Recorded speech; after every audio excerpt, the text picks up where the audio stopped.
First నుంచి కూడా పులివెందుల్లో వాళ్ళు రిగ్గింగ్ చేసుకోవటం, రౌడీజం చేసుకోవటం, ఎవరిని నామినేషన్ వేయకుండా చేయటం, అదేవిధంగా ఎవరైనా నామినేషన్ వేస్తే కావాలని అధికారుల చేత చింపి డిస్క్వాలిఫై చేయటం, ఇవన్నీ కూడా కార్యక్రమాలు చేశారు ఇదివరకు.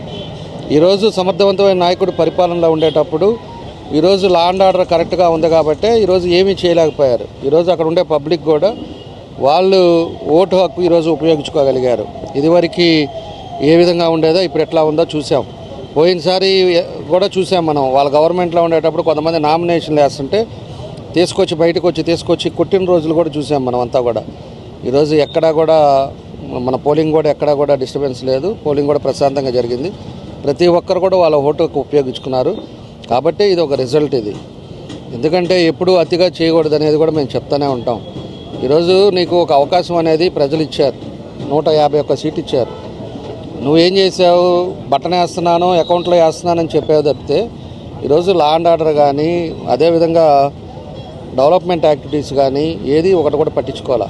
ఒక రోడ్ వేయలా, అదేవిధంగా ఒక ఇరిగేషన్ ప్రాజెక్ట్స్ కానీ డ్రింకింగ్ వాటర్ స్కీమ్స్ కానీ ఇట్లాంటివన్నీ ఒకటి కూడా పట్టించుకోవాలా. నువ్వు ఎంతసేపటికి ఇంట్లో కూర్చొని దేంట్లో ఆదాయం వస్తుంది, దేంట్లో మనం దోచుకోవచ్చు అనే ఆలోచనతో ఉన్నావు తప్పితే ప్రజల్ని ఏ విధంగా మనం కాపాడుకోవాలి, రాష్ట్రాన్ని ఏ విధంగా ముందుకు తీసుకెళ్ళాలి అనే ఆలోచనలో లేదు. కాబట్టి ఆ రోజు ఉండే పరిస్థితులు చూసిన తర్వాతే ప్రజలు 11 శాసనసభ్యులతోటి తీర్పిచ్చడం జరిగింది. దాంతో మళ్ళా నిన్న కూడా ప్రెస్ మీట్ పెట్టేసి పోలీసు వాళ్ళు చేత చేపిస్తున్నారని చెప్పేసి మాట్లాడుతూ ఉన్నాడు. అదివరకు పోలీసు వాళ్ళని పెట్టి చేసింది నువ్వు, వాతావరణం చేసింది నువ్వు. ఇదివరకు నువ్వు ఏ విధంగా చేసావో ఆ విధమైన పరిస్థితులు మేము తీసుకురాలా. మనం ఒకటే లా అండ్ ఆర్డరు స్ట్రిక్ట్ చేసాం. ప్రతి ఒక్కరు కూడా ఓటు వచ్చి వేసుకోవచ్చు, మీకు ఎక్కడ కూడా గొడవలు ఉండదు, పీస్ఫుల్ వాతావరణం ఉంటుందని చెప్పేసి చెప్పిన తర్వాతే ప్రతి ఒక్కరు వచ్చి ఓట్లు వేసుకున్నారు. కాబట్టి ఈరోజు 2 జడ్పీటీసీలు కూడా గెలిచినాయి. దానికి హర్షిస్తున్నాం.